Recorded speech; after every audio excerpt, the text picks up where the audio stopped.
यहाँ पे third video है ये पीजी 4th सेमेस्टर थेरेपीज़ पर। तो ट्रांसपर्सनल थेरेपीज़ जो है या ह्यूमनिस्टिक अप्रोच की जो थेरीज़ है उनके पर ये तीसरा वीडियो है मेरा।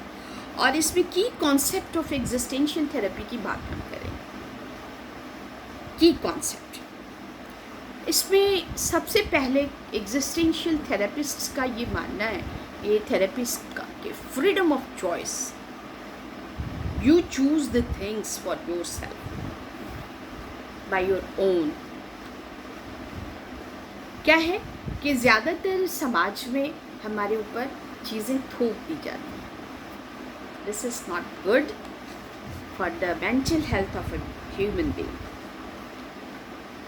एक ख़ास उम्र तक हम बच्चों को जब डायरेक्शन देते हैं या जब उनके अपब्रिंगिंग रेजिंग पीरियड होता है तो आप उनके ऊपर चीज़ें थोपते हैं या उनको सजेस्ट करते हैं, तो दैट्स गुड। बट जब आप उनको ये करने लगते हैं, इम्पोज करने लगते हैं, that's that. No, you don't impose. After adolescent, you don't impose anything on your child. Develop their own choices. ये चीज़ एग्जिस्टेंशियल साइकोलॉजी का की पॉइंट में आती है। दूसरा है कि responsibilities that go along with it, take some responsibilities, ये भी एग्जिस्टेंशियल साइकोलॉजी कहता है। की पॉइंट में ये भी आता है। आप विदाउट रिस्पॉन्सिबिलिटीज़ नहीं चल सकते। If you are a human being, you can't go without any responsibility, you go through the responsibility with the responsibility जो लाइफ टाइम आपकी चलेगी। इसके की पॉइंट में एक आइसोलेशन की भी बात होती है। आइसोलेशन एक लंबी चीज़ है, यहाँ पे इसको हम नहीं डील कर पाएंगे, काफ़ी लंबा हो जाएगा, तो इसको हम बाद में आपको बताएंगे।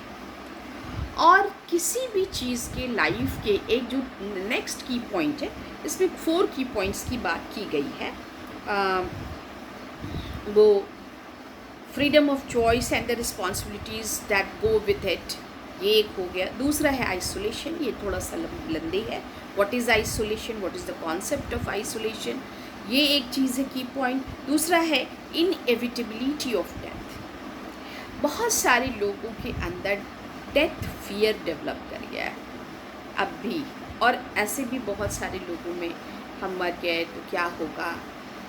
जैसे हम एक ख़ास एज के बाद आफ्टर 40 and 45 के महिलाओं और पुरुषों में, पुरुषों में 50 इयर्स के बाद होता है, और महिलाओं में ये पहले आ जाता है कि हम अपनी रिस्पॉन्सिबिलिटीज से फ्री हो जाएं, क्योंकि कुछ घटनाएं ऐसी हो जाती हैं आसपास, कुछ एक्सपीरियंसेस। मैंने आपसे कहा कि एग्जिस्टेंशियल इसमें एक्सपीरियंसेस की बात है, comprehend experiences very frequently and very frankly.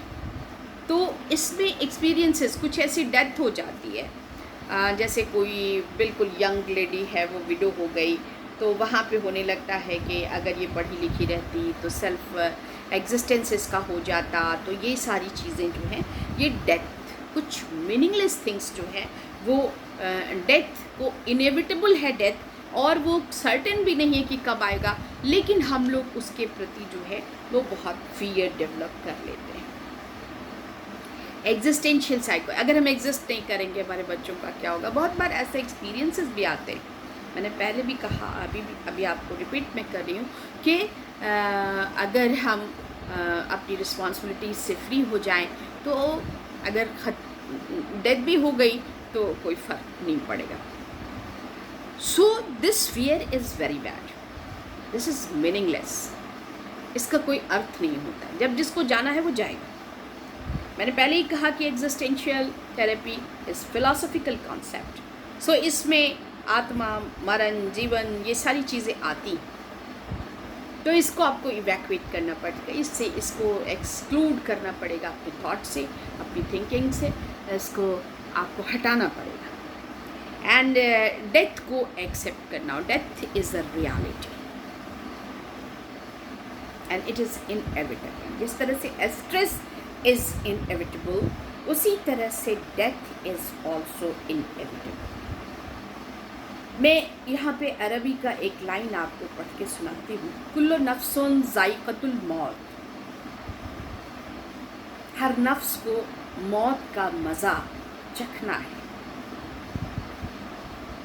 So except the death. अभी मैं बात कर रही हूँ, इट मे बी पॉसिबल कि कल सुबह मैं नहीं रहूँ। आप मौत को ऐसा समझिए जैसे आपके सर पे आँचल, ये कब गिर जाएगा कुछ पता नहीं। सो इस तरह से मौत को एक्सेप्ट करना है। It is inevitable and no one knows when it comes to you, when it comes to others, any other person. तो ये एग्जिस्टेंशियल थेरेपी का की कॉन्सेप्ट है 4 जो मैंने आपको बताया। Freedom of choice and the responsibilities that go along with it. एक दूसरा आइसोलेशन, जिसको मैंने अभी आपको डील नहीं किया है, जिसमें आदमी बहुत अकेला फील करने लगता है। जो उसका की कॉन्सेप्ट है वो यही है कि वो आदमी बहुत अकेला फील करता है। And the next is inevitability of death, you accept it. And meaninglessness, जो हमको लगता है कि हम वर्थलेस, वर्थ नहीं है, मेरे जीवन का कोई वर्थ नहीं है, क्या है, क्यों जी रहे हैं हम।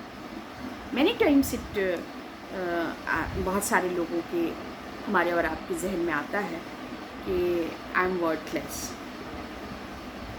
जब हम लर्निंग छोड़ देते हैं, जब हमको, अभी हमारे बहुत सारी स्टूडेंट्स ऐसी हैं जैसे उनके पास अभी छोटे बच्चे, they are not doing any job, they are not earning money, तो उनको लगता है कि दे आर वर्थलेस।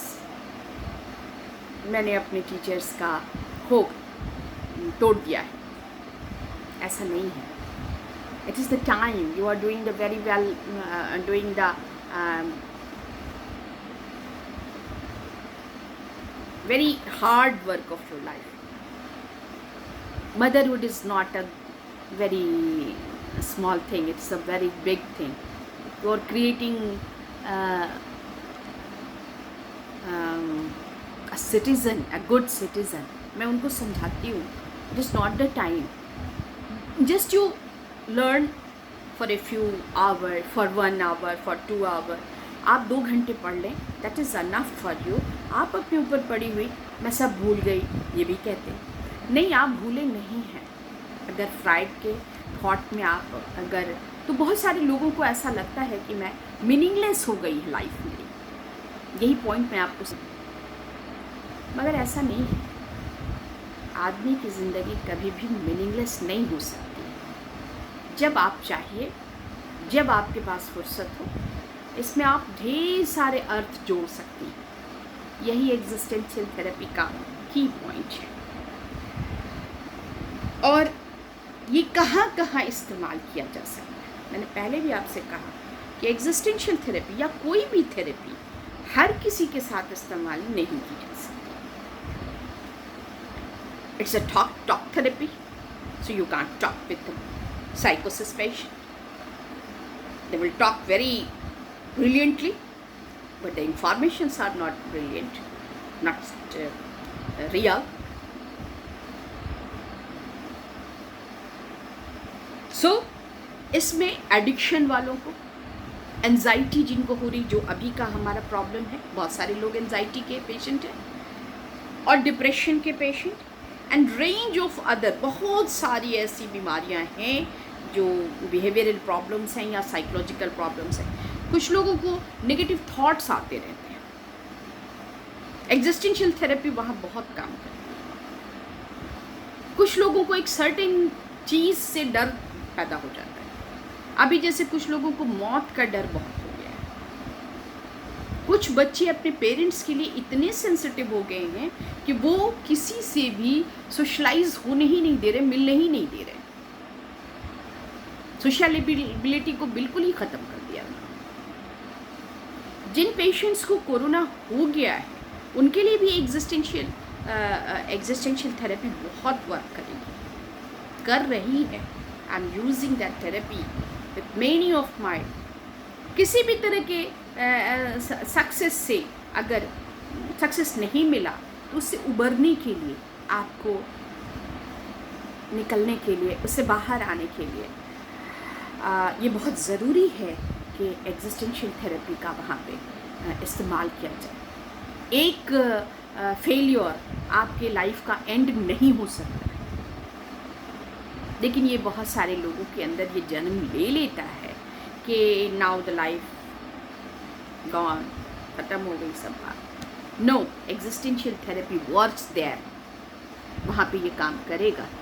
आप ऐसे लोगों के साथ उनको पॉजिटिविटी दिखाइए, ये पॉजिटिव वे में आपको उनको अप्लाई कराना होगा। और ये नहीं कि आप सिर्फ उनसे बात करें एंड एक एंगल दिखाइए। There are so many things which exists, still they exist in your life. You can go through that. आप उधर जाइए। यहाँ मान लिया एक बार सक्सेस की, बहुत बार हम अपने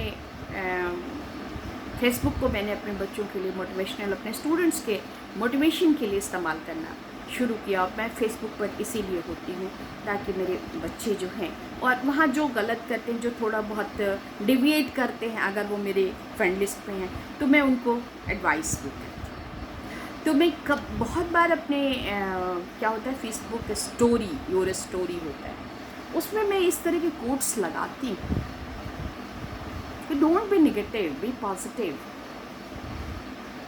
अगर आपके साथ बुरा एक बार हो गया है तो हर बार होगा ऐसा ज़रूरी नहीं है। This is the concept of existential therapy. Believe in yourself. So इतना 3 वीडियोज़ मैंने बनाए हैं अभी और मैं आप लोगों से शेयर करूँगी। ये तीसरा है और इसके बाद मैं क्लासरूम टीचिंग के फॉर्मेट में आप लोगों को पढ़ाऊँ। Now you people observe this, watch these videos and apply on your family members. उनको लाइफ की तरह, बहुत सारे लोगों के यहाँ डेथ हुई। हमको लगता है कि कोरोना के सेकेंड फेज़ में बहुत कम फैमिली या बहुत सारे लोग ऐसे हैं जिनकी फैमिलीज़ में डेथ हुई है और उनके अपने चले गए हैं। They are in shock. Very soon, within 3 or 4 hours, 5 hours, they lost their relatives and very close relatives. कई ऐसे केसेस आए जिसमें 2 बच्चियां बची हुई हैं, उनके माँ बाप दोनों ही खत्म हो गए। बहुत सारी चीज़ें ऐसी देखने को मिल रही हैं। So I think these 3 videos will help you, my students.